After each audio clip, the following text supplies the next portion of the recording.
Fast forward, in come on channel so how say AGH Politics Avenue.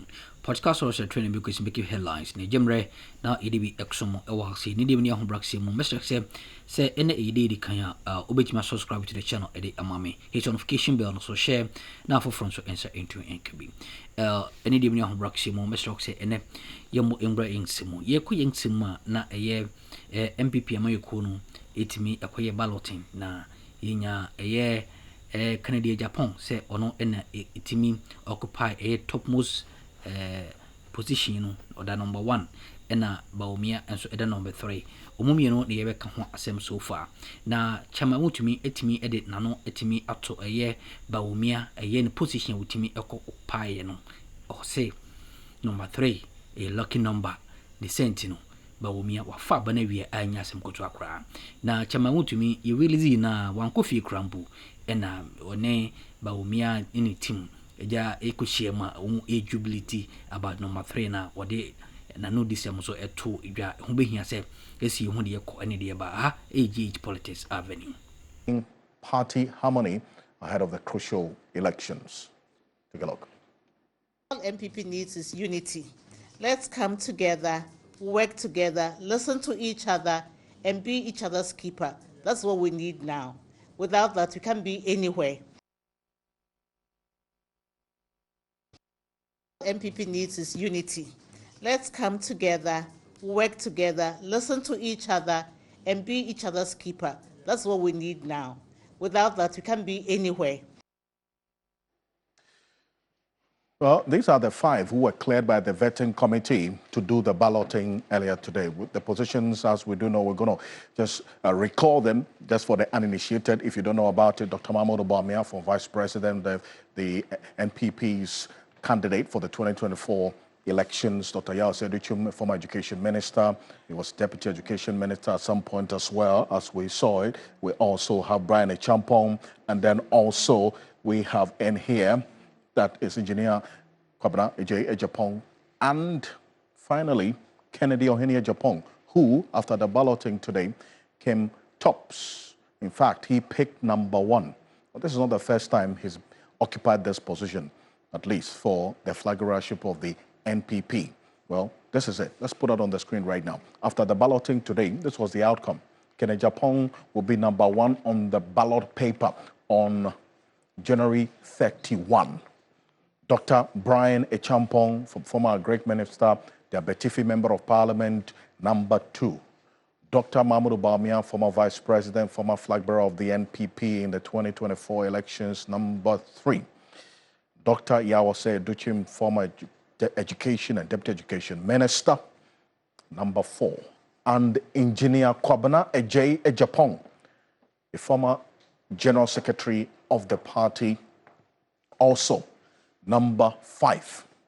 Now, these positions with the numbers, as you see there, often becomes the basis for the campaign messages of the various candidates every time there's an election. And already the campaign teams of some of the candidates have started ascribing victory to their numbers and the meaning to the numbers that they picked and what they're going to be occupying on the ballot paper. Let's take a listen to a number of them already who have been speaking about it already. But and we also transcribed some of the things that they've been talking about. Kwesi Kwarteng, who earlier today picked for and on behalf of Kennedy Ohene Ejapong, says before he went in, he indicated that they are not so much fixated on numbers. They are of a strong and firm conviction that Kennedy Ejapong's election and candidature is more divine than they can imagine. It's about time that God is using Ken to restore a certain order. A certain order. That order, he didn't go into much detail, but that's what he says, well, defines the candidature of Kennedy Ejapong. But then again, there's another one as well. Let's listen to Dennis Miracle Sabuaji, who is a communications director for Dr. Mahama Bawumia's campaign team. And this is it. He also says the 3rd position from our dear tradition is coming. Oh, the 3rd president, I beg your pardon, the 3rd president from our dear tradition is coming. Dr. Mahama Bawumia And he adds the 3 love emojis, number 3 on the ballot. Prepare, formidable, winnable. That is win with Bawumia, hashtag Bawumia 2028. And that's what you see there earlier. Dennis Miracles Abaji posted. Also, let's do this quickly. And then also, we had a number of them also reacting and responding to what really they make of this. So just when Chairman Wontumi was released from police custody, he also used the opportunity to inform delegates of Dr. Mahmoud Bawumia's number 3 position on the ballot. Take a look at this. Dr. Alhaji Mahmoud Bawumia is number 3. All the delegates, we are pleading with you for our future president. Dr. Alhaji Mahmoud Bawumia is number 3. Number 3. And the 3 is the lucky number. Thank you. Thank you. Well, so that's Chairman Wontumi. Bernard Mfeboy is the Ashanti Regional Chair of the New Patriotic Party. He was released earlier today after meeting the bail conditions. You remember we called that his lead counsel, that's Andy Apiakubi, last night on Ghana Tonight, and he did indicate that all things being equal, is going to be released today. That's happened. And so after that release, he did this video and put it out there. Professor Samuel Adujemfi is a political analyst and a senior lecturer at the Kwame Nkrumah University of Science and Technology. He's joining us on Zoom right now for a conversation on what has happened earlier today regarding the balloting for the positions on this ballot paper that the New Patriotic Party will be using. But, Prof, appreciate your time. You had said positions on the ballot really don't matter. Is this a position you still stand by, taking into consideration already the messaging that some of the campaign team members of the 5 flag bearer hopefuls of the MPP are putting to their positions they picked today? Yes, I still believe that the position do not necessarily matter. But I said the other day that, look, we are highly religious and we believe in Judeo-Christian, if you like, prescriptions, Islamic prescriptions, and other religious or denominational prescriptions when it comes to some of these things. So, for example, I said that around this time, it will create a sense of euphoria, a sense of excitement, and they will begin to give some interpretation to it. But I'm sure it will build up from tonight up to the day of the ballot where they would eventually elect their flag bearer. What is interesting is that amongst the Judeo-Christian believers, quite a number of times they will talk about 1 representing something else, 2 representing something else, 3 representing something else, 4, 5, among other things, up to any of the numbers they can derive some inspiration from scripture. Today, we see that the largest sector of the members of the party are in the 3 major religious, if you like, orientations in this country: Christianity, Islam, and African traditional religion. And so a lot of these, if you like, philosophical persuasions, they come from there, and they will try to use that to drive that. So Kennedy's people will begin to think and believe that because he is emerged as number 1, then definitely it's a sign of good omen that he's going to win. I'm sure that the gentleman in number 2, right, would possibly be looking at something around agreement, unity, and all that. I'm sure that the one at the 3rd may be construing it from if his orientation really embraces Judeo-Christian orientation. I'm sure they would also be looking at number 3 as a very significant number in Christian faith. I do not know what it says in Islam. But so there are a lot of prescriptions that will come up. For example, the 5th number, for example, is construed by the Christian faith to be something very interesting, right? And so each one of them, with their teeming followership, they are spiritual leaders and prophets among other political marketers and strategies will begin to define, right, how they are going to market, advertise, position their candidate around these numbers. But I've said it and I want to repeat what I said. Common sense, how industrious that leader is, how that individual will be able to reconcile the ranks of the MPP in its current form, it is not in good shape. So it is anticipated that those who will be looking for a leader will look for the one who will be able to reconcile the party and make it more viable to win elections again in 2028.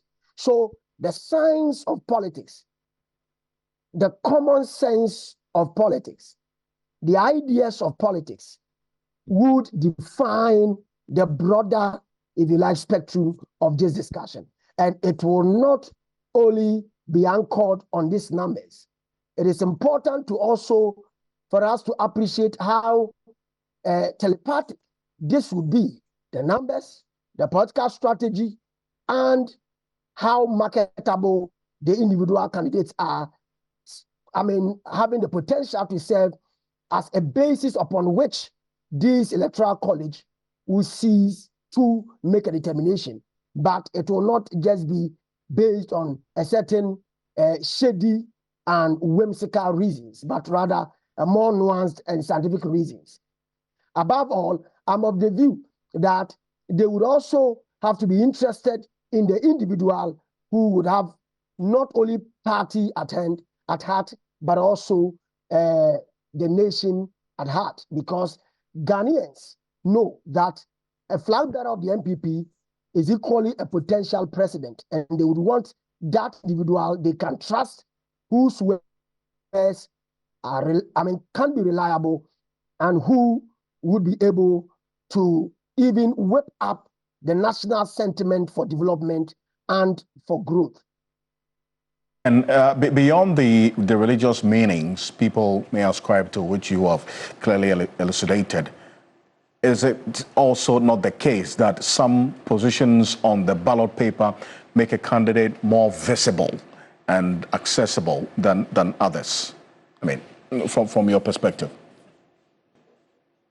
Especially if that candidate is marketable, especially that candidate is likable, especially if that candidate positions himself very well within the scheme of things to project, party and country, and not personal, whimsical, parochial interest. So, in as much as positionality is important, or where an individual may be lying could be important, or can affect the psyche of the voter, especially around this time, having discussed earlier. Important, likable. Is that candidate a unifier? Is that candidate likable, a unifier, progressive, has the party and the country at heart? When that is the case, it will be easy for voters to find him at the top, or at the median, or at the bottom. I just want to, so then what then can the candidates and their campaign teams use these positions for in terms of working to their advantage, the messaging, as well as we've seen for the political marketing purposes? You juxtapose the message that they would make out of this position and the viability of the candidature of their choice of who leads the party. So how is that going to work? Well, you are already seeing the philosophy and the psychological play, which has started already. And even if you place it within the Judeo-Islamic realm, the African traditional religious, and the other orientations, it is both psychological. It's going to play both on the psyche of individual voters, and they need to build right marketing strategy around it. I believe that in political marketing, the product is very important. And here, the product are the candidates. If you are a bad product, you are going to cause some stomach upsets if the people try to consume you. And I'm sure that people want something that is wholesome, an individual who is wholesome, and who will not cause them to stool everywhere, but rather be able to keep their balance going forward in 2028. So I believe that the marketability and the wholesomeness of the candidate will play a significant role in spite key around some of these things. But I think that the MPP has shown faith in themselves. They've been able to do this, at least select or to show who lies on the ballot paper. They are scaling up. They are showing that preparations are ongoing, and definitely in January, we are going to see them have their primaries. The euphoria is beginning to pick up. The excitement is beginning to pick up. I'm hoping that the politics of insult, of acrimony, the loose cannons within their ranks, those candidates who are encouraging some bad nuts within the party, some, if you like, unchecked individuals to, make unwholesome comments against the personality of some of these candidates, must desist from that. And at least if the Electoral College really mean well and they hope that they are part formidable, then they themselves must come out time and again to shut the mouth, if you like, the provosts of those and how things are playing out. But I do appreciate you on this. Stay with me, Professor Samuel Edujemfi, on the point that you're making, and still on this matter of the positions on the ballot paper going into January 31. That's the flag bearer race for the new Patriotic Party. Dr. Jonathan Asantiocho is with me in the studio. He is a senior lecturer at the University of Cape Coast. He's joining us right now. Good evening. Thank you for joining us here on Ghana Tonight. Good evening, Alfred. Now, it's 112 days from today. 112 days. The NPP, all things being equal, will go to the polls. And this is how the ballot paper would look like. We're going to put it on the screen. Just a brief on this, because Professor Edujemfi has clearly put out some things about the political marketing around these numbers. But then there's some who would look at what happened in 2024, the position that John Dramani Mahama occupied, the 8th position, very unconventional in our political history, because it's always been a Sroho, a Sieho, or somewhere. But then you have that 8 number working. So what premium can be put on these numbers? Well, let me say good evening once again to your good self and to your viewers. There's no political capital that you can gain from this particular numbering. Some of us argue that, look, the MPP picked number 1 before the 2024 elections, and then Mr. Mahama picks number 8. So my argument was that you say you're going to pick the 8, and somebody picks the 8. So what else are you going to say? That meant that, look, if you say, oh, we are breaking the 8, you are rather going to campaign for the person who has the number 8. So briefly, the point is that, look, the number you pick, there's nothing scientific about it. What you can make something scientific about the numbering or your position is the fact that the messaging will resonate well with the people that you tend to campaign with. The point is that, okay, so if you pick number 1, you say, oh, number 1, there is that song, coming up, number 1, number 1. So that, it appears quite easy, right? And if you picked something like number 4, unless you want to interpret that from a numerological perspective, that it becomes a bit difficult, right, using that to rhyme in terms of a song or a campaign message. Other than that, there's nothing scientific about it. There's the numerology, it is just much ado about nothing. Well, others who believe in that certainly will want to do things that will definitely inure to their benefit. But other than that, I think that it is all about your resourcefulness. It's about the human resource that you have on the field. It is about your political strategy. It's about your political communication.